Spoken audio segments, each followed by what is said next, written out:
غليان وغضب كبير وسط طلبة المدارس العليا وخريجيها بسبب مهزلة القانون الأساسي الذي أعطى لخريجي الجامعات تصنيف أعلى من خريجي المدارس العليا للأساتذة. إليكم تفاصيل ما جاء في هذا القانون، ونبدأ بالرتب القاعدية لأسلاك التعليم. الرتبة القاعدية بالنسبة إلى أستاذ التعليم الابتدائي ستصبح 13 ابتداء من سنة 2025. بالنسبة إلى الأساتذة القدامى الذين لديهم أكثر من 4 سنوات وأقل من 7 سنوات رتبتهم تبقى في 12، ويخضعون في هذه السنة إلى عام تكويني ليندمجوا في الرتبة 13.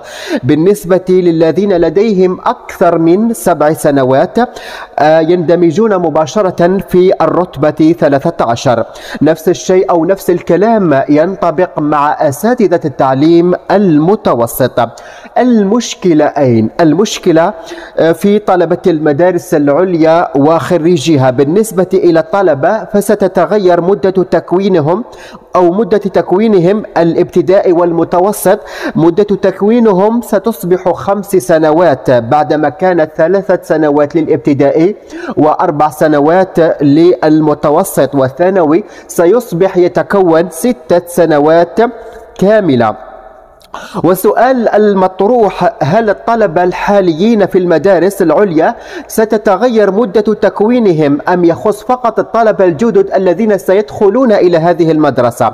بخصوص هذا السؤال أجاب عليه رئيس الاتحاد الوطني لعمال التربية صادق الزيري وقال: الذين يأتون الآن اللي راهم في التكوين تغير الملمح نتاعو، بدل ما كان يقرأ 3 سنين في الابتدائي و4 سنوات في المتوسط يولي يقرأ 5 سنوات، يتكون 5 سنوات في المدرسة العليا الأساتذة، ثم يجي للرتبة 13 مباشرة.